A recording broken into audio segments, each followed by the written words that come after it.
हे मेरे मन, यहोवा को धन्य कहे, और जो कुछ मुझ में है वो उसके पवित्र नाम को धन्य कहे। हे मेरे मन, यहोवा को धन्य कहे और उसके किसी उपकार को नहीं भूलना। वही तो तेरे सब अधर्म को क्षमा करता और तेरे सब रोगों को चंगा करता है। वही तेरे प्राण को नष्ट होने से बचा लेता है और तेरे सिर पर करुणा और दया का मुकुट बांधता है। वही तो तेरी लालसाओं को उत्तम पदार्थों से तृप्त करता है, जिससे तेरी जवानी उकाब की नई हो जाती है। और सचमुच में दाऊद परमेश्वर को धन्य कहता है, क्योंकि वो कहता है कि वही हमारे अधर्मों को क्षमा करता है, वही हमारे रोगों को चंगा करता है, वही हमारे प्राणों को नाश होने से बचाता है, वही हमारे सिर पर करुणा और दया का मुकुट बांधता है, वही हमारी लालसाओं को उत्तम पदार्थों से तृप्त करता है। इसलिए आइए हम भी, जब परमेश्वर ने हमारे साथ भी भलाई की है और उसने हमारे साथ भी जो है सचमुच में अपनी करुणा को, अपनी दया को बना करके रखा है, आइए हम भी अपने पूरे मन से उसे धन्य कहें। आज फिर जब हम इस आराधना में आ गए हैं परमेश्वर की स्तुति और उसकी प्रशंसा करने के लिए, आइए हम उसके नाम को सराहें, उसके नाम को धन्य कहें और उसके हर एक उपकार को जो उसने हमारी जिंदगी में पूरे सप्ताह किया है, हम उसके लिए उसको धन्य कहें। आज फिर आपका इस हिंदी ऑनलाइन चर्च सर्विस में आपका स्वागत है। इससे पहले कि हम आराधना में जाएं, आइए हम अपने सरों को झुकाएंगे और प्रार्थना में चलेंगे। हमारे जीवित महान सर्वशक्तिमान दयालु पिता परमेश्वर, हम धन्यवाद देना चाहते हैं आज के दिन के लिए, इस समय के लिए, इस घड़ी के लिए जिसमें प्रभु जी आपने हमें अपने चरणों के पास आने का मौका दिया कि हम तेरे समीप आकर के आज फिर हम तुझे धन्यवाद दें। प्रभु जी हम धन्यवाद देते हैं तेरे एक एक उपकार के लिए, एक एक भलाई के लिए, एक एक करुणा के लिए, दया के लिए। प्रभु हम तुझे धन्य कहते हैं, धन्यवाद देते हैं प्रभु जी कि तूने सचमुच में हमें संभाला और अपने चरणों में बना कर रखा, हर एक दुख तकलीफ आफत विपदा से बचा कर रखा। इसके लिए हम तुझे धन्यवाद देते हैं। आज फिर से प्रभु तू हमें अपने चरणों में ले आया, इसके लिए हम तुझे धन्यवाद देते हैं। इस कलीसिया के लिए तुझे धन्यवाद देते हैं जिसको प्रभु तूने अपने चरणों में बैठाया है प्रभु आज फिर से, ताकि तेरी आराधना तेरी स्तुति हम एक साथ मिल करके आत्मा में हम जो है कर सकें। जबकि प्रभु हम एक साथ इकट्ठा नहीं हो पा रहे हैं अभी भी, हम चाहते हैं प्रभु कि होने दे कि हम तेरी आज्ञाओं में अपनी जिंदगी को जीते हुए और जैसा अवसर तूने हमारी जिंदगी के लिए दिया है वैसे उसी अवसर के साथ हम तेरी आराधना तेरी स्तुति करते हुए तुझे महिमा देने पाए। एक एक जन को संभाल जो इस आराधना में जुड़ रहा है, जो इस आराधना को अटेंड कर रहा है प्रभु, एक एक को तू आशीष दे और होने दे पिता ये कलीसिया सचमुच में तेरी अधीनता में रह करके आज फिर तेरी आराधना करे, तेरी स्तुति करे और तेरे नाम को ऊंचे पर उठाए। हम सब कुछ तेरे हाथों में देते हैं। इस विनती को यीशु ख्रीष्ट के नाम से मांगते, आमीन। सो आइए इससे पहले कि हम परमेश्वर की जीवित वाणी को सुने, हम एक भजन में जाएंगे और इससे हम अपने मनों को तैयार करेंगे। सो आइए हम उसकी स्तुति करेंगे, उसकी प्रशंसा करेंगे और उसके नाम को इज्जत और बुजुर्गी देंगे।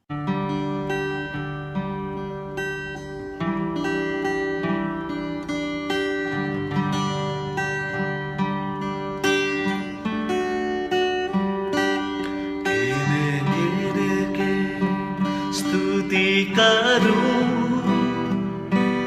बेशुमार तेरे दानों के लिए, अब तक तूने संभाला मुझे अपनी बाहों लिए हुए, अब तक तूने संभाला मुझे अपनी बाहों लिए हुए।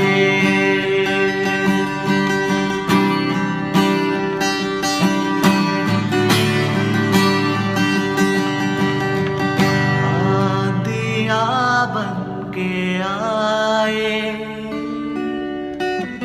जिंदगी के फिक्र, आंधियाँ बन के आए जिंदगी के फिक्र, और है तेरा केवल हारा मैं भरोसा तेरा किधर, और है तेरा केवल हारा मैं भरोसा तेरा किधर, गिन गिन के स्तुति करूं बेशुमार तेरे दानों के लिए, अब तक तूने संभाला मुझे अपनी बाहों में लिए हुए, अब तक तूने संभाला मुझे अपनी बाहों लिए हुए।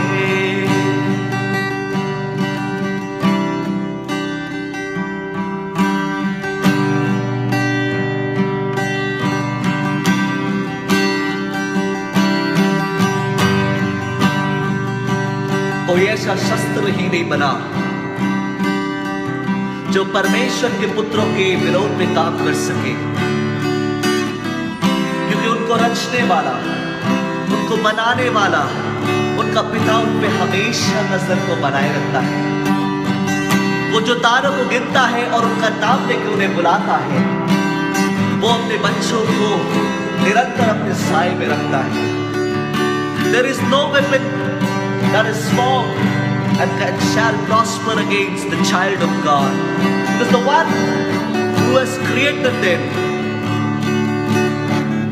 always keeps his focus upon his child.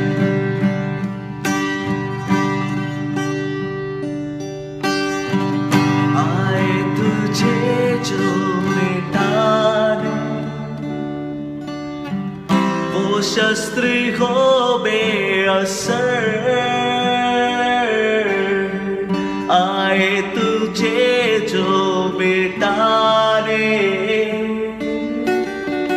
वो शस्त्र हो बेअसर, तेरा रचने वाला तुझ पर रखता है अपनी नजर, तेरा रचने वाला तुझ पर रखता है अपनी नजर। गिर के स्तुति करूं यीशुआ तेरे दानों के लिए, अब तक तूने संभाला मुझे अपनी बाहों लिए हुए, अब तक तूने संभाला मुझे अपनी बाहों लिए हुए, अब तक तूने संभाला मुझे अपनी बाहों में लिए हुए।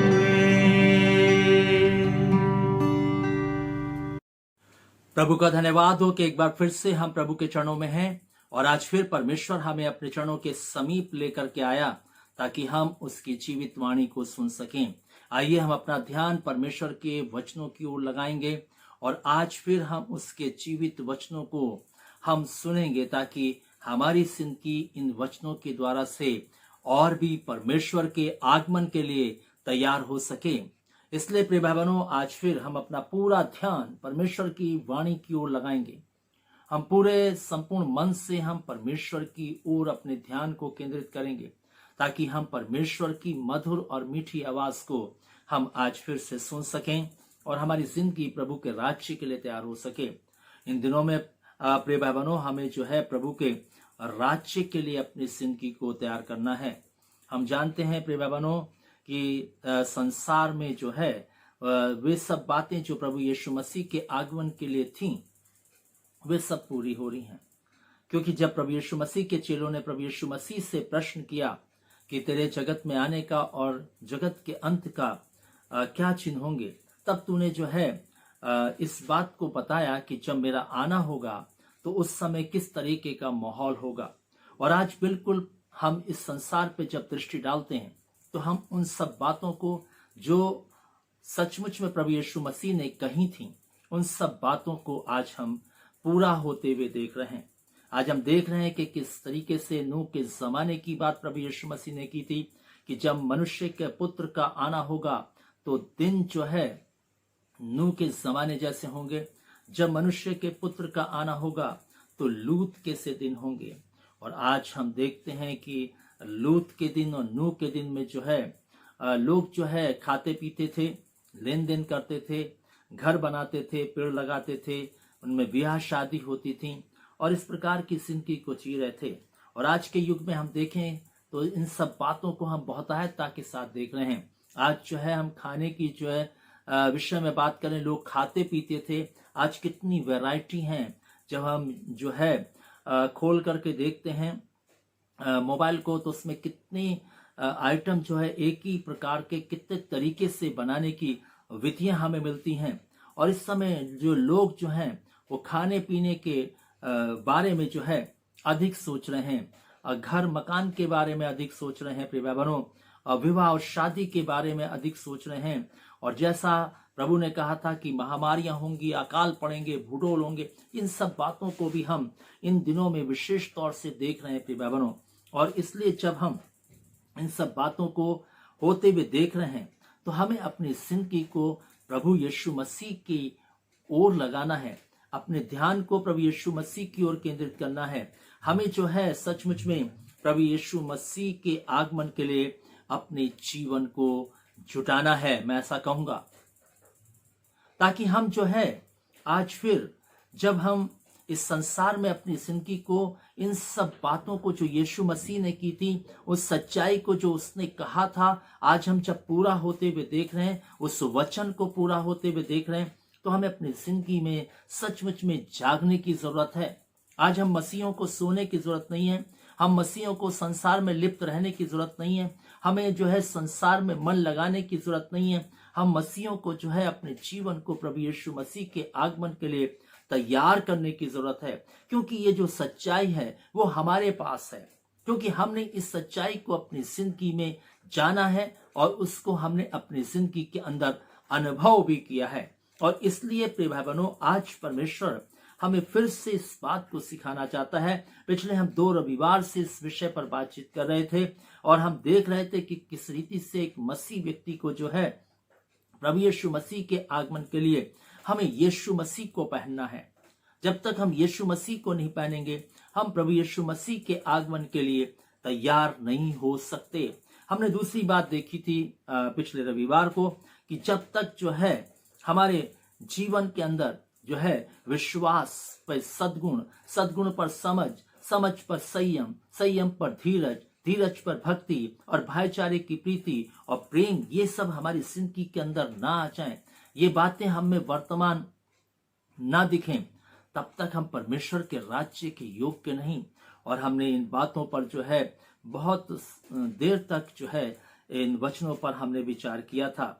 और आज फिर मैं आपका ध्यान इस बात की ओर केंद्रित करना चाहता हूं कि प्रभु यीशु मसीह आने वाला है। सचमुच में प्रभु यीशु मसीह आने वाला है प्रिय भाई बहनों, वो देर नहीं करेगा, अब वो आने वाला है। जिस समय हमने विश्वास किया था उस समय से वो दिन जो है अब प्रभु का निकट आ गया है। और इसलिए जब प्रभु आने वाला है तो हमें अपनी तैयारी के बारे में विशेष तौर से ध्यान देना है। हमें केवल जो है दुनिया के चीजों की तैयारी के बारे में या दुनिया की बातों की तैयारी के बारे में हमें ध्यान देने की आवश्यकता नहीं है। हम मसीहों को इस बात पर ज्यादा ध्यान देने की आवश्यकता है कि प्रभु यीशु मसीह आने वाला है, क्या सचमुच में मेरा जीवन जो है वो सचमुच में तैयार है कि नहीं। और इस बात को हमें जो है विशेष तौर से देखना है। और मैं जो तीसरी बात आज आपको बताना चाहता हूं, प्रभु यीशु मसीह के आने के विषय में हमें किस रीति से अपनी जिंदगी को तैयार करना है। और उसमें जो तीसरी बात जो पाई जाती है वो ये कि हमें अपनी जिंदगी को अब जब प्रभु आने वाला है संसार से अलग करना है। हमें अपने जीवन को संसार से अलग करके बिताना है। और ये तैयारी का जो है मुख्य भाग है, क्योंकि जब तक हम अपनी जिंदगी को संसार से अलग नहीं करेंगे प्रिय भाई बहनों, हम प्रभु यीशु मसीह के लिए तैयार नहीं होंगे। हमारी जिंदगी प्रभु यीशु मसीह के लिए तैयार नहीं हो सकेगी। हमारी जिंदगी संसार में उलझी रहेगी, हमारी जिंदगी संसार की लालसाओं में लिप्त रहेगी, हमारा जीवन जो है अभिलाषाओं में फंसा रहेगा। इसलिए हमें इन दिनों में, जबकि प्रभु का आना बहुत निकट है, हमें अपनी जिंदगी को प्रभु के लिए तैयार करने के लिए हमें अपनी जिंदगी को संसार से अलग करना होगा। और यदि हम इस संसार से अपनी जिंदगी को अलग नहीं करेंगे, इस संसार की रीति से हम अपनी जिंदगी को जिएंगे, इस संसार की रीति पे ही अपनी जिंदगी को हम बिताएंगे, संसार के लोगों के समान अपने जीवन को हम जिएंगे, तो याद रखिए प्रिय भाई बहनों, हम परमेश्वर के राज्य में कभी प्रवेश करने नहीं पाएंगे। क्योंकि हमें संसार से अपनी जिंदगी को अलग करना ही होगा। बाइबल हमें इस बात पर जोर देकर के इस बात को कहती है। शायद हम बाइबल को पढ़ते हों और उस पर ठीक से हम जो है ध्यान ना देते हों, लेकिन प्रभु आज फिर हमें सिखाना चाहता है आइए हम इस वचन को सुन करके हम ध्यान दें परमेश्वर की बात पर। यदि हम परमेश्वर की बात पर ध्यान नहीं देंगे, परमेश्वर की बात को यूं ही ठट्टों में उड़ा देंगे, तो एक दिन हमें रोना और दांतों को पीसना होगा। प्रिय भाई बहनों, एक दिन हमारी जिंदगी जो है नरक की उस ज्वाला में पड़ी होगी, तड़प रही होगी, जहां से फिर कभी छुटकारा नहीं होगा। और ये सारी सच्चाई से हम वाकिफ हैं। प्रिय भाई बहनों, हम इस सच्चाई से जो है अपने मन को मोड़ नहीं सकते, अपने मुंह को नहीं मोड़ सकते। प्रिय भाई बहनों, क्योंकि हमें ये सब बातें सिखाई गई हैं। प्रभु यीशु मसीह ने हमें सब बातों को बताया है कि नरक जो है कितनी भयानक चीज है, और हमें उसी दूसरी मृत्यु से बचाने के लिए हमारा प्रभु यीशु मसीह इस संसार में आया, ताकि वो हमें उस दूसरी मृत्यु से बचा सके। और आज फिर प्रभु हमसे बात कर रहा है, अगर हम सचमुच में बचना चाहते हैं तो हमें अपनी जिंदगी को संसार से अलग करना होगा। हमें संसार से अपनी जिंदगी को निकाल करके, अलग कर करके छीना होगा। और बाइबल हमें बताती है, जब प्रभु यीशु मसीह संसार में थे तो उन्होंने जो है अपने चेलों से इस बात को कहा। यदि हम यूहन्ना रचित सुसमाचार और उसके 15वें अध्याय में जाएं और उसके 19वें पद को पढ़ें, तो यहां पर लिखा है, यदि तुम संसार के होते तो संसार अपनों से प्रेम रखता, परंतु इस कारण कि तुम संसार के नहीं, वरन मैंने तुम्हें संसार से चुन लिया है, इसलिए संसार तुमसे बैर रखता है। और यहां पर हम देखते हैं कि प्रभु यीशु मसीह बिल्कुल साफ कहते हैं कि तुम संसार के नहीं हो, मैंने संसार से तुम्हें क्या करा है, चुन लिया है। और जब प्रभु ने हमें संसार से अलग कर दिया है, जब प्रभु ने संसार से हमें चुन लिया है, जब संसार से उसने हमारे को जो है अलग कर दिया है, तो हम जो है फिर क्यों संसार में रह करके अपनी जिंदगी को व्यतीत कर रहे हैं। प्रिय बहनों, क्यों हम अपनी जिंदगी को संसार में संसार की रीति से चला रहे हैं? क्योंकि हमारे प्रभु यीशु मसीह ने जो है, हमारे प्रभु यीशु मसीह ने जो है सचमुच में हमें संसार से अलग कर दिया है। और ये बात हमें समझनी होगी। प्रिय भाई बहनों, अगर हम इस बात को नहीं समझते तो ये हमारे जीवन के लिए जो है सचमुच में एक ऐसी बात बन जाएगी कि हमारी जिंदगी परमेश्वर के राज्य तक नहीं पहुंचने पाएगी। इसलिए परमेश्वर के राज्य में हमें जाने के लिए, परमेश्वर के राज्य तक हमें पहुंचने के लिए, हमें अपनी जिंदगी को जो है इस संसार से अलग करके जीने की आवश्यकता है। और इसलिए आज हम देखते हैं परमेश्वर के वचन में कि किस प्रकार से जो है प्रभु यीशु मसीह इस बात को अपने चेलों को बताते हैं कि तुम संसार के नहीं हो। अगर तुम संसार के होते तो संसार तुमसे प्रेम करता, संसार तुमसे प्रेम करता, अगर तुम सचमुच में संसार के होते। और इसलिए प्रिय भाई बहनों, आज भी हर एक मसीह को, हर एक विश्वासी को, हर एक क्रिश्चियन व्यक्ति को, हर एक ईसाई को जो है इस बात को समझना होगा, क्योंकि शैतान ने जो है इस बात के लिए जो है हर एक मसीह के जीवन में उसकी आंखों पर पर्दा डाल दिया है, ताकि वो अपने जीवन को संसार से अलग करके ना जिए। उसने जो है आंखों पर पर्दा डाल करके मनुष्य को संसार की रीति पर चलने के लिए जो है उसने प्रेरित कर दिया है। और आज जो है हम जो है उसी संसार के रीति के अनुसार, संसार के कल्पनाओं के अनुसार, संसार की विचारधारा के अनुसार, संसार की सोच के अनुसार, संसार के ख्याल के अनुसार हम अपनी जिंदगी को जी रहे हैं। हमारा पूरा चाल चलन जो है वो पूरे संसार के जैसा है, जबकि परमेश्वर का वचन हमें इस बात को कहता है कि हमारी जो सोच है, हमारी सोचने का जो तरीका है, वो संसार जैसा बिल्कुल नहीं दिखना चाहिए। हमारा जो तरीका सोचने का है वो प्रभु यीशु मसीह की तरह होना चाहिए, क्योंकि हमने प्रभु यीशु मसीह को क्या करा, पहन लिया है। और हमने जो है प्रभु यीशु मसीह को पहनने के बाद अपने विश्वास में जो है सद्गुण को जो है जोड़ा है।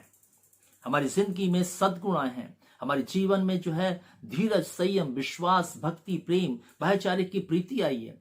जब हमने इन सब बातों को अपनी जिंदगी में लाके रखा है, तो फिर हम क्यों संसार में रहकर अपनी जिंदगी को बिता रहे हैं?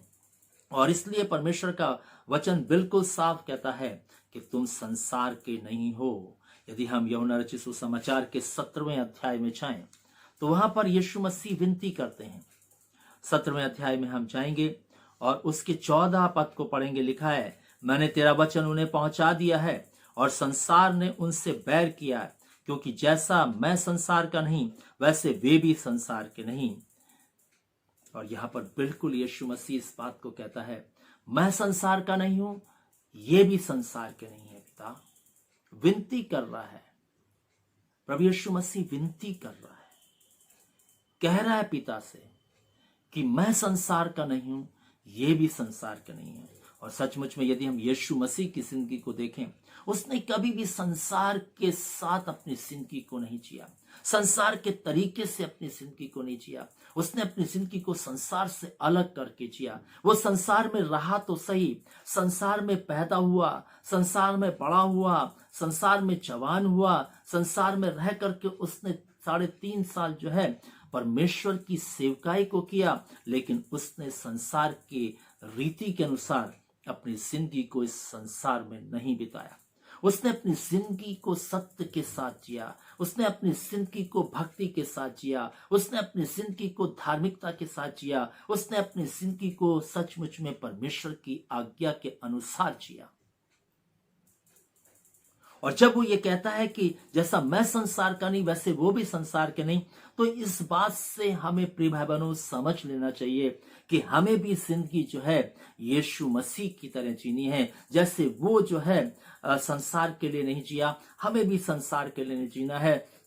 जैसा वो आज्ञा का पालन करते हुए जिया, हमें भी परमेश्वर की आज्ञा का पालन करते हुए जिंदगी को जीना है।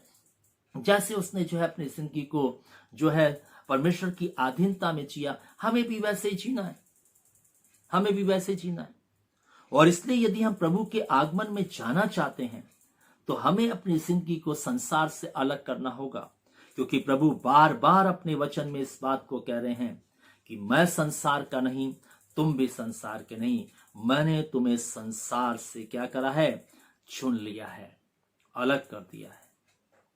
तुम संसार से अलग किए हुए लोग हो। और इसलिए पौलुस अपने पत्र में लिखते हुए इस बात को कहता है कि तुम संसार के सदृश ना बनो। इफिसियों के पत्र में जाएंगे तो वहां पर लिखा है 5वें अध्याय के पहले पद में, तुम ईश्वर के सदृश बनो, क्योंकि तुम्हें जो है संसार से क्या किया गया? अलग किया गया। किस लिए? कि तुम संसार की सदृशता में नहीं बल्कि ईश्वर की सदृशता में अपनी जिंदगी को जियो। और एक मसीह का यह कर्तव्य है प्रिय भाई बहनों कि वो संसार की सदृशता में नहीं बल्कि परमेश्वर की सदृशता में अपनी जिंदगी को जीने वाला हो। और इसलिए जब आज हम परमेश्वर के इस वचन को सुन रहे हैं, हम देखते हैं कि किस रीति से यीशु मसीह ने परमेश्वर के साथ अपनी जिंदगी को जिया। संसार के साथ उसने कोई समझौता नहीं किया। संसार में उसने रहकर अपनी जिंदगी को जिया तो सही, लेकिन संसार से और संसार की चीजों से, संसार की अभिलाषाओं से, लालसाओं से उसका कोई मतलब नहीं था, कोई लेना देना नहीं था। उसका मतलब जो था वो सिर्फ परमेश्वर के साथ था, परमेश्वर की बातों के साथ था, उसके वचन के साथ था। उसका जो जीवन जीने की जो स्टाइल थी वो परमेश्वर का वचन था। उसी के अनुसार उसने अपनी संपूर्ण 33.5 वर्ष के जीवन को इस पृथ्वी पर जिया। और इसलिए प्रिय भाई बहनों, ये वचन हमारे हाथों में दिया गया है। ये वचन हमारे हाथों में इसीलिए दिया गया कि हम इसको पढ़ करके अपनी जिंदगी को इसी के अनुसार जिएं, इसी के अनुसार चलाएं, इसी के अनुसार इस जिंदगी को बिताएं। और इसलिए यीशु मसीह ने जब अपनी जिंदगी को इस प्रकार से जिया तो उसने साफ कहा यूहन्ना 14 अध्याय के 30 पद में, मैं अब तुम्हारे साथ और बहुत बातें ना करूंगा, क्योंकि संसार का सरदार आता है, मुझ पर उसका कोई अधिकार नहीं। और यहां पर यीशु मसीह साफ कहते हैं, संसार के सरदार का मुझ पर कोई अधिकार नहीं, कोई हक नहीं है, क्योंकि मैंने अपनी जिंदगी को संसार की रीति से नहीं जिया। इसलिए आइए अपनी जिंदगी को टटोल कर देखिए, कहीं आपकी जिंदगी पर संसार के सरदार का अधिकार तो नहीं है। और यदि प्रिय भाई बहनों संसार के सरदार का अधिकार आपकी जिंदगी पर है तो इस बात को याद रखिएगा, परमेश्वर का राज्य में आप कदापि नहीं पहुंचने पाएंगे। बात कड़वी है लेकिन बात सत्य है। हम नहीं पहुंच पाएंगे परमेश्वर के राज्य में यदि हमारी जिंदगी पर जो है संसार के सरदार का अधिकार है। और इसलिए प्रिय भाई बहनों, हमें अपनी जिंदगी को प्रभु यीशु मसीह के आने से पहले संसार से अलग कर लेना है। हमें संसार की रीति से जीना ही नहीं है, संसार की रीति से चलना ही नहीं है, हमें अपने संसार की रीति से इस जीवन को बिताना ही नहीं है।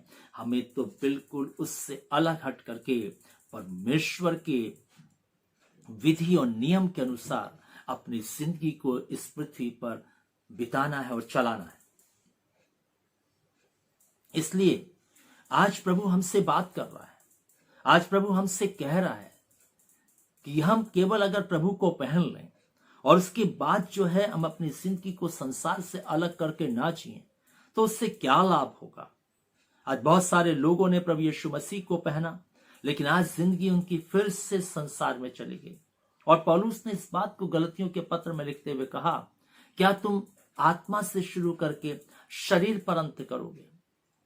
और किस रीति से आज हमने भी जीवन को आत्मा से शुरू किया था जीना प्रभु के साथ, लेकिन आज हमारी जिंदगी संसार में उलझ के रह गई है, फंस के रह गई है। आज हम संसार जैसा सोचते हैं, आज हम संसार जैसा बोलते हैं, आज हम संसार जैसा खाते हैं, आज हम संसार जैसा पहनते हैं, आज हम संसार जैसी चाल चलते हैं।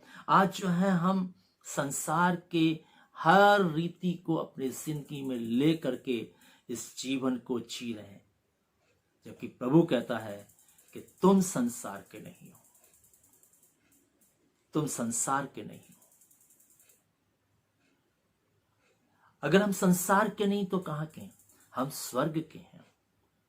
और इब्रानियों 11 हमें बताता है कि किस रीति से उस जमाने के विश्वासी लोगों ने, जिन्होंने अपनी जिंदगी को खुदा के साथ रखा और जिन्होंने अपने जीवन को संसार से अलग किया, उन्होंने साफ कहा कि थोड़े दिन के सुख के लिए हम जो है अपनी जिंदगी को इस संसार की रीति पर नहीं जिएंगे। हमें दुख मंजूर है इस संसार में रहते हुए, लेकिन हम थोड़े से सुख के लिए अपनी जिंदगी को संसार को नहीं सौंपेंगे। और नहीं सौंपा, दुख उठाने उनको मंजूर रहा, लेकिन उन्होंने अपनी जिंदगी को परमेश्वर के साथ ही जिया। और आज प्रभु हमसे भी यही कहना चाहता है, उसकी आशा आज हमारे जीवन से भी यही है। प्रिय बहनों, आज हमारे बारे में भी वो ऐसा ही सोचता है। आज उसका ख्याल हमारे लिए भी ऐसा ही है कि हम भी दुख उठाएं, लेकिन संसार की रीति के साथ नहीं, संसार से अलग होकर अपनी जिंदगी को जिएं। क्योंकि एक मसीह जीवन जो है वो सचमुच में संसार से अलग किया हुआ जीवन है।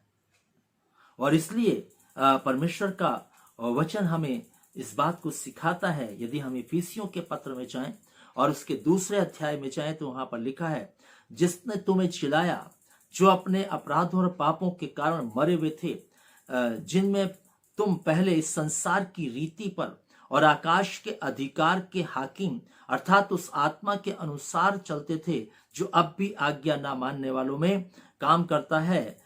इनमें हम भी सब के सब पहले अपने शरीर की लालसाओं में दिन बिताते थे और शरीर और मन की इच्छा पूरी करते थे और अन्य लोगों के समान स्वभाव से ही क्रोध की संतान थे। यहां पर लिखा है साफ परमेश्वर के वचन में, हमारी जिंदगी सचमुच में उस आत्मा के अधीन थी, उस संसार के सरदार के अधीन थी। हम उसी की रीति के अनुसार, संसार की रीति के अनुसार हम अपनी जिंदगी को जीते थे। हम अपने शरीर की लालसाओं में दिन बिताते थे। हम अपने जो है शरीर मन की इच्छाओं के अनुसार अपनी जिंदगी को जीते थे। लेकिन उसने हमें जो है क्या करा, हम जो अपराधों और पापों के कारण मरे हुए थे, जब हम प्रभु के पास आए तो उसने हमें जिंदा किया, जिलाया उसने हमें। और जब हम जिंदा हो गए, फिर से हमने अपने जीवन को उसी संसार, उसी पाप में ले जा करके खड़ा कर दिया। आज हम उस स्वतंत्रता को हमने भुला दिया। प्रिय बहनों, और ये वो स्वतंत्रता जो हमें ऐसे नहीं मिली थी, बेशकीमती लहू का दाम प्रभु ने दिया था हमारे लिए, तब हमें ये स्वतंत्रता मिली थी। तब हम उस हाकिम के अधीनता से बाहर आए थे, तब हम उस संसार के सरदार के अधिकार के नीचे से हम अलग किए गए थे। लेकिन आज फिर से हमारी जिंदगी जो है उन्हीं बातों का गुलाम बन गई है जिन बातों से प्रभु ने हमें छुड़ाया था। प्रिय भाई बहनों, अपनी जिंदगी को देखिएगा, क्या ऐसा है कि नहीं? और यदि ऐसा है तो आज ही समय है कि अपनी जिंदगी को संसार से अलग कर लें, नहीं तो कोई हमें बचा नहीं पाएगा, कोई हमें परमेश्वर के राज्य में पहुंचा नहीं पाएगा, कोई भी ताकत हमें परमेश्वर के राज्य तक नहीं ले जा पाएगी। केवल हमें परमेश्वर के राज्य में कौन पहुंचा पाएगा? संसार से जब हम अपनी जिंदगी को अलग करेंगे, तब हमारे जीवन जो है परमेश्वर के राज्य में पहुंचने पाएगा। इसलिए आज भी प्रभु हमसे बात करता है, आज भी हमसे कहता है कि यदि हम संसार से अलग होकर जीवन जिएंगे तो शैतान का हम पर कोई अधिकार नहीं होगा। हमारी जिंदगी परमेश्वर की अधीनता में होगी और हम परमेश्वर के लिए संसार में जिंदगी को जीने वाले होंगे। और इसलिए परमेश्वर का वचन आज हमसे बोल रहा है। प्रिय भाई बहनों, आज हमसे बात कर रहा है। प्रभु का आना बहुत निकट है। हम बहुत खुश हो रहे हैं, प्रभु आएगा और हमें अपने साथ बादलों पर ले जाएगा।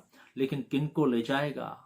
जिन्होंने अपनी जिंदगी को संसार से अलग किया है, जिन्होंने प्रभु यीशु मसीह को पहन लिया है, जिनकी जिंदगी के अंदर जो है विश्वास की साथ सद्गुण, संयम, समझ, धीरज और भक्ति, भाईचारे की प्रीति और प्रेम पाया जाता है, उन लोगों को परमेश्वर अपने साथ अपने राज्य में ले जाएगा।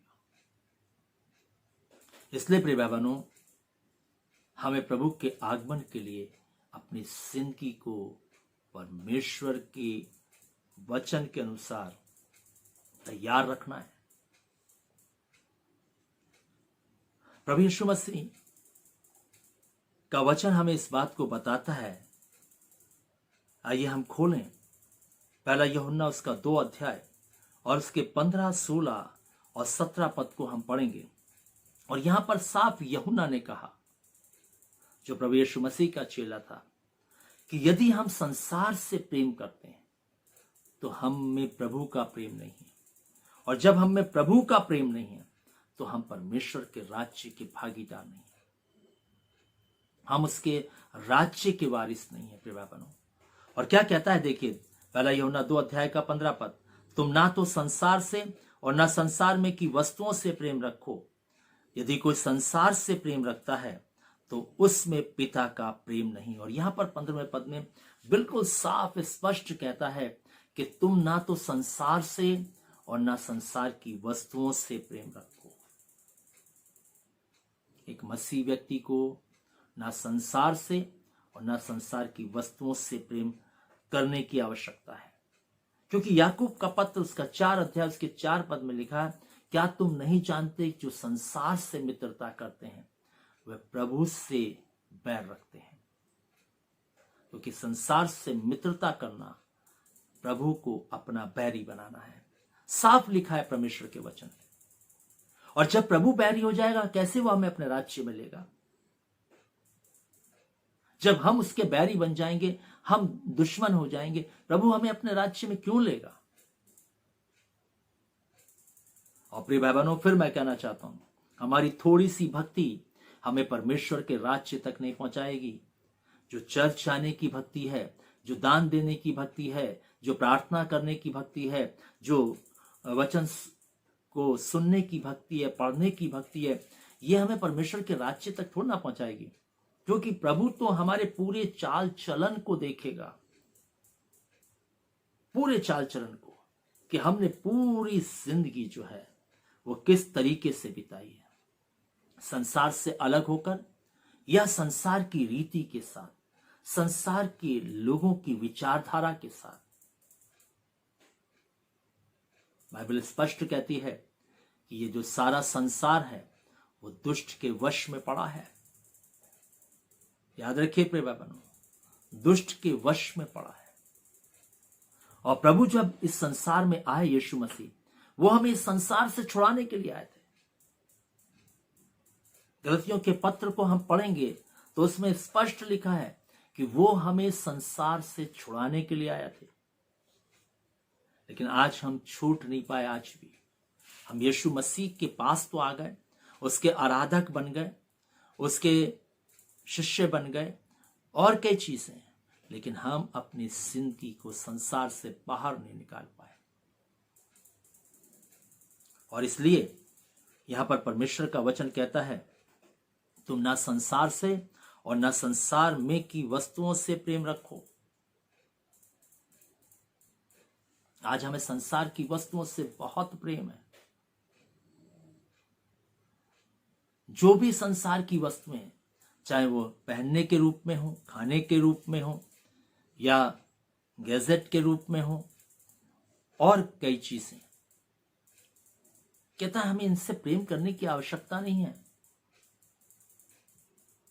आज हम 24 घंटे संसार की वस्तु, जो मोबाइल है, एक वस्तु है संसार की, इसमें हम लिप्त रहते हैं। एक पल हमारे हाथ नहीं रुकते, एक पल हमारी उंगलियां नहीं रुकती, एक पल हम जो है ब्रेक नहीं लेते, और हम जो है रात दिन इस मोबाइल में हम लगे रहते हैं, क्योंकि हमारा प्रेम इससे बहुत ज्यादा है। आजकल जवान लोग तो इसमें लिप्त होकर रह गए, चाहे वो कोई क्यों ना हो। और जवान ही नहीं, बल्कि बड़े लोग भी जो है इसमें लिप्त हैं। और परमेश्वर हमें इस बात को साफ कह रहा है कि तुम ना संसार से और ना संसार की वस्तुओं से प्रेम रखो, क्योंकि ये सारी वस्तुएं नाशमान है। प्रिय भाई बहनों, ये सब नष्ट हो जाएंगी, एक दिन सब खत्म हो जाएंगी। और 16वें पद में हम देखेंगे, यहां पर इस प्रकार से लिखा हुआ है, क्योंकि जो कुछ संसार में है, अर्थात शरीर की अभिलाषा, आंखों की अभिलाषा और जीविका का घमंड, वह पिता की ओर से नहीं परंतु संसार ही की ओर से है। अब यहां पर हम देखते हैं कि किस रीति से जो है परमेश्वर का वचन जो है हमें इस बात को बताने का प्रयास करता है कि किस संसार की बात जो है यहां पर यूहन्ना कर रहा है। किस संसार की बात कर रहा है, कौन सा संसार है ये, जिसके विषय में जो है यूहन्ना यहां पर जो है अपने पत्र में विश्वासियों को लिखते हुए कह रहा है। और इसलिए आज जब हम परमेश्वर के वचनों को जो है सुनने के लिए हम यहाँ पर बैठे हुए हैं, हम जब परमेश्वर के वचन को सुन रहे हैं कि जब वो हमसे कह रहा है कि तुम ना संसार से और ना संसार की वस्तुओं से प्रेम रखो, और क्योंकि जो संसार से प्रेम रखता है उसमें पिता का प्रेम नहीं है। और यहाँ पर स्पष्ट है कि जो संसार से प्यार करने वाला व्यक्ति है उसमें सचमुच में पिता का प्रेम नजर नहीं आएगा, परमेश्वर से प्यार उसका नहीं होगा, क्योंकि ये जो संसार का प्यार है वो हमें जो है संसारिकता के लिए जो है विवश करता है। और इसलिए प्रभु यीशु मसीह ने कहा जो कुछ संसार में है। और यहाँ पर हम परमेश्वर के वचन में हम इस बात को देखते हैं कि किस रीति से प्रभु यीशु मसीह ने हमें संसार से अलग होने के बारे में बात करी, और जिस संसार से अलग होने की बात करी उसी संसार के बारे में यूहन्ना यहाँ पर लिखता है, और उसी संसार के अलग होने के बारे में भी यूहन्ना लिखता है। और यहाँ पर हम देखते हैं कि यूहन्ना ने जिस संसार के बारे में बात अपने 15वें अध्याय में की, यूहन्ना रचित सुसमाचार के, वही बात ही पहला यूहन्ना उसके 2 अध्याय के 16वें पद में कही कि जिस संसार से हम अलग होना है वो संसार ये संसार नहीं जिसमें हम रह करके अपनी जिंदगी को हम बिता रहे हैं। और इसलिए आज फिर परमेश्वर जो है, परमेश्वर हमसे बात कर रहा है, और आज फिर प्रभु हमें इस बात को बताना चाहता है कि जिस संसार की बात जो है यहां पर लिखी गई है उस संसार के अंदर आंखों की अभिलाषा है, शरीर की अभिलाषा है और जीविका का घमंड है। प्रिय भाई बहनों, इस संसार से हमें अलग रहना है। जो संसार अभिलाषा से भरा हुआ है, जो संसार जो है शरीर की लालसाओं से भरा हुआ है, जो संसार जो है आंखों की अभिलाषाओं से भरा हुआ है, जो संसार जो है जीविका के घमंड से भरा हुआ है, उस संसार से हमें अलग होकर के अपनी जिंदगी को जीना है। प्रिय भाई बहनों, और इसलिए आज फिर से परमेश्वर का वचन हमसे बात कर रहा है। बाइबल हमें इस बात को सिखाना चाह रही है, परमेश्वर हमें इस बात को बताना चाह रहा है कि हमें जो है अपने जीवन में इस बात को अच्छे से समझना है कि हमें शरीर की अभिलाषा, आंखों की अभिलाषा और जीविका के घमंड से, जो इस संसार का मुख्य बात है, उससे हमें अलग होना है। क्योंकि ये सारी चीजें जो हैं, ये जो है संसार के सरदार की हैं, और संसार का जो सरदार है वो मनुष्य को इस संसार में जो है क्या कर देता है, लिप्त कर देता है। और इसलिए परमेश्वर का जो वचन है वो हमें इस बात को बताना चाहता है कि हमें इस संसार में रह करके उस संसार से बचना है जिस संसार के अंदर जो है शरीर की अभिलाषा है। और प्रिय भाई बहनों, शरीर जो है इसमें सचमुच में अभिलाषाएं वास करती हैं। और इसीलिए तो पौलुस ने कहा, मैं अपनी देह को मारता कूटता और वश में लाता हूं, क्योंकि इस शरीर के अंदर जो है वो अभिलाषाएं जो हैं वो डेरा करती हैं, अभिलाषाएं जो हैं वो वास करती हैं। इसलिए प्रिय भाई बहनों, प्रभु आज भी हमसे कहना चाहता है, बाइबल आज भी हमसे बात कर रही है, प्रभु आज भी हमें सिखाना चाहता है कि हमें जो है शरीर की अभिलाषाओं से दूर रहना है। और इसलिए पौलुस ने इस बात को कहा कि मैंने अपने अभिलाषाओं सहित इस शरीर को क्रूस पर टांग दिया है। क्योंकि शरीर में जो अभिलाषा है वो सचमुच में शरीर पर अपना अधिकार जताएंगी, और हमें जो है इस शरीर को नियंत्रण में रखने की आवश्यकता है, ताकि ये अभिलाषा में जाने ना पाए, शरीर की अभिलाषा को पूर्ति ना कर पाए। यदि हम गलतियों के पत्र में जाएं और उसके 5वें अध्याय में जाएं, उसके 19 पद से पढ़ें, तो वहां पर हम देखते हैं कि शरीर की अभिलाषाओं के बारे में लिखा गया, और वहां पर साफ पौलुस ने कहा है कि शरीर के काम तो प्रकट हैं, अर्थात व्यभिचार, गंदे काम, लुचपन, है ना, बैर भाव, और जो है झगड़ा, ईर्षा, टोना, बैर, क्रोध, विरोध, फूट, विधर्म, डा, मतवालापन, ये सब जो है शरीर के अभिलाषा है। और इसको किस रीति से मनुष्य जो है इस पृथ्वी पर रहकर इस अभिलाषा में अपनी जिंदगी को जीता है। और इसलिए प्रभु यीशु मसीह ने कहा, जो मसीह हैं, जो विश्वासी हैं, जो अपनी जिंदगी को इस संसार में मसीह के साथ जी रहे हैं, उनको संसार से, इस संसार से अलग रहना है जिसमें शरीर की अभिलाषाएं वास करती हैं। इस संसार से बचना है। और हमारे प्रभु यीशु मसीह भी जब उसके अंदर शरीर की अभिलाषा उत्पन्न हुई, जब वो परीक्षा की घड़ी में था, उसे भूख लगी, तो उसने उस अभिलाषा पर परमेश्वर के वचन के द्वारा से जय प्राप्त की, क्योंकि परमेश्वर का वचन ही है जो हमें सब बातों पर जयवंत करता है। और इसलिए हम देखते हैं प्रिय भाई बहनों कि यहाँ पर यूहन्ना इस संसार से अलग होने की बात करता है, जो अभिलाषा से भरा हुआ संसार है, जिसमें शरीर की अभिलाषा है और आंखों की अभिलाषा। आंखों की अभिलाषा के बारे में यदि हम देखें तो सचमुच में जो आंखें वो जो है संसार की जब वस्तुओं को, चकाचौंध को देखती हैं, तो उस आंखों के द्वारा से मनुष्य के जीवन में अभिलाषाएं उत्पन्न हो जाती हैं। आपको मालूम है, जब हव्वा ने पाप किया तो उसने उस फल को देखा, और आंखों की जो अभिलाषा थी वो इस बात पर उतारू हो गई कि वो उस फल को तोड़ करके खाए, और उसने उस फल को तोड़ करके खाया। ऐसे ही जो हमारी आंखों की अभिलाषाएं जब हमारी आंखों के अंदर आ जाती हैं, आंखों के द्वारा से जब अभिलाषाएं हमारी जो है शरीर को कंट्रोल करती हैं, तो हम भी जो है इस शरीर को जो है उस अभिलाषा के वश में छोड़ देते हैं। और प्रिय भाई बहनों, अभिलाषा गर्भवती होती है और फिर वो पाप को उत्पन्न करती है, ऐसा याकूब अपने पत्र में लिखते हुए कहता है। इसलिए परमेश्वर का वचन हमें इस बात को बताता है कि प्रभु ने हमें इस संसार से अलग रहने के लिए कहा।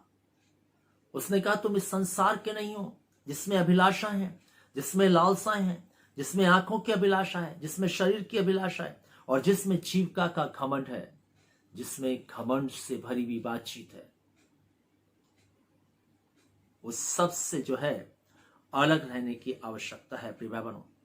और इसलिए आज परमेश्वर का वचन हमसे कह रहा है कि हमें जो है इस संसार की अभिलाषाओं से भागना है, इस संसार की अभिलाषाओं से दूर रहना है, क्योंकि प्रभु ने हमें अपने लिए अलग किया है, उसने हमें चुन लिया है ताकि हम उसकी लालसाओं में, उसकी अभिलाषाओं में जो परमेश्वर की हमसे है, हम अपनी जिंदगी को जी सकें। और इसलिए हमें जो है इस संसार से अलग होकर के अपनी जिंदगी को जीना है। और 17वें पद में हम यहां पर देखते हैं कि लिखा हुआ है, संसार और उसकी अभिलाषाएं दोनों मिटते जाते हैं, पर जो परमेश्वर की इच्छा पर चलता है वो सर्वदा बना रहेगा। अब यहां पर जो है हम इस बात को देखते हैं प्रिय भाई बहनों कि संसार और संसार की अभिलाषाएं दोनों मिट जाएगी एक दिन, लेकिन परमेश्वर की इच्छा के अनुसार जो अपनी जिंदगी को जी रहा है वो कभी ना मिटेगा। अगर हम परमेश्वर के साथ अपनी जिंदगी को बिता रहे हैं प्रिय भाई बहनों, हम कभी मिटेंगे नहीं, याद रखिएगा। हम सर्वदा जीवित रहेंगे, सर्वदा उसके धाम में वास करेंगे, हम उसके सिंहासन पर बैठेंगे और प्रभु यीशु मसीह हमें परमेश्वर पिता से मिलाएगा और वो कहेगा कि ये है मेरे धन्य दास, जिन्होंने अपनी जिंदगी को संसार से अलग करके जिया, जिन्होंने शरीर की अभिलाषा को अपनी जिंदगी में आने नहीं दिया। ये वे लोग हैं जिन्होंने अपनी आंखों की अभिलाषा के अनुसार जिंदगी नहीं जिया। ये वे लोग हैं जिन्होंने जीविका पर घमंड नहीं किया कभी। परमेश्वर से हमें मिलाएगा प्रिय भाई बहनों। क्या ही सुहावनी बात होगी, क्या ही मनभावनी बात होगी कि हम परमेश्वर से मिलेंगे और हमारा परिचय प्रभु यीशु मसीह इस प्रकार से कराएंगे। क्या प्रिय भाई बहनों, हम नहीं चाहते कि हमारा परिचय कुछ इस प्रकार से हो, प्रभु यीशु मसीह हमारा परिचय परमेश्वर पिता से कराए। और यदि चाहते हैं प्रिय भाई बहनों कि हमारा परिचय प्रभु यीशु मसीह कुछ ऐसे कराए कि ये वे लोग हैं जिन्होंने अपने वस्त्र को अशुद्ध नहीं किया है, तो प्रिय भाई बहनों, हमें अपनी जिंदगी को संसार से अलग करके जीना होगा। हमें संसार की रीति के अनुसार नहीं, संसार के मनुष्यों के अनुसार नहीं, संसार की विचारधारा के अनुसार नहीं, बल्कि हमें परमेश्वर के इस जीवित वचन के अनुसार, जैसा उसने हमें चलने के लिए कहा है, हमें इसके अनुसार अपनी जिंदगी को जीना होगा। इसलिए प्रिय भाई बहनों, आज भी प्रभु कहता है, आज भी प्रभु हमें सिखाता है कि अगर हम प्रभु के साथ बादलों पर जाना चाहते हैं तो हमें तैयार होना है। और तैयारी में जो तीसरी बात है वो है हमें अपने आप को संसार से अलग करना। इसलिए आइए प्रिय भाई बहनों, हम अपनी जिंदगी को संसार से अलग करें और अलग करके अपनी जिंदगी को हम इस पृथ्वी पर बिताएं, ताकि हमारी जिंदगी जब अलग होकर के व्यतीत होगी तो हमारी जिंदगी से यीशु मसीह दिखाई देगा। क्योंकि जो अलग जिंदगी थी वो तो यीशु मसीह की ही थी। और इसलिए जब हम भी अलग तरीके की जिंदगी जिएंगे, संसार से हटकर जिंदगी जिएंगे और प्रभु के वचन के अनुसार जिंदगी जिएंगे, तो हम में भी यीशु मसीह नजर आएगा। और जब यीशु मसीह हमारे व्यक्तित्व में दिखाई देगा, प्रभु अपने साथ हमें बादलों पर ले जाएगा। सो आइए प्रिय भाई बहनों, अपनी जिंदगी को संसार से अलग करते हुए प्रभु के वचन को मानते हुए, उसकी आज्ञाओं में अपनी जिंदगी को जीते हुए इस जीवन को इस पृथ्वी पर बिताएं, ताकि प्रभु जब भी आए तो हम उसके साथ उसके राज्य में जा सकें। परमेश्वर हम सबको आशीष दे हुए आज हमें रुकेंगे, प्रार्थना में चलेंगे। हमारे जीवित महान सर्वशक्तिमान दयालु पिता परमेश्वर, हम धन्यवाद देते हैं आज के इस वचन के लिए जो प्रभु आपने हमारी जिंदगियों के लिए दिया कि हमें किस रीति से तेरे आने के लिए अपनी जिंदगी को तैयार करना है। धन्यवादित है प्रभु, तूने हमें सिखाया। इस वचन पर आशीष दे और होने दे पिता, ये वचन कलीसिया की जिंदगी में और जितने लोग इसको सुनते हैं हर एक की जिंदगी में जो है प्रभु आशीष में हो सके और लोगों की जिंदगी प्रभु संसार से अलग हट करके तेरे वचन के अनुसार तेरी अधीनता में चलने वाली बन सके। प्रभु हम एक बार फिर से हम इस कलीसिया को और प्रभु जी अपने आप को तेरे हाथों में देते हैं और जितने लोगों ने प्रभु आज तेरे वचनों को सुना है उन सबको भी तेरे हाथों में देते हैं। प्रभु सब कुछ तेरे हाथों में सौंपते हुए तेरी करुणा, तेरी दया, तेरी भलाई, तेरे अनुग्रह को चाहते हुए और तेरी पवित्र आत्मा की भरपूरी को चाहते हुए इस विनती को यीशु ख्रिस्ट के नाम से मांगते, आमीन। अब हमारे परमेश्वर पिता का प्रेम, प्रभु यीशु मसीह का अनुग्रह और पवित्र आत्मा की सहभागिता हम सब विश्वास करने वालों के साथ, जहाँ के समस्त विश्वासियों के साथ, इस झुंड के साथ, इस कलीसिया के साथ, जब तक यीशु मसीह दोबारा नहीं आते, ये आशीषें युगानुयुग एक सी बनी रहें, आमीन। सबको जय मसीह की। प्रभु आप सबको आशीष दे और इस वचन के द्वारा से और भी प्रभु आपको अपने राज्य के लिए तैयार करे। यदि ये वचन आपको सचमुच में आशीष में लगा है तो जरूर अपने लोगों को, अपने प्रियों को इस सच्चाई से जो है वाकिफ कराएं ताकि वे भी अपनी जिंदगी को प्रभु के लिए तैयारी के साथ जीने वाले हो सकें। प्रभु आपको आशीष दे।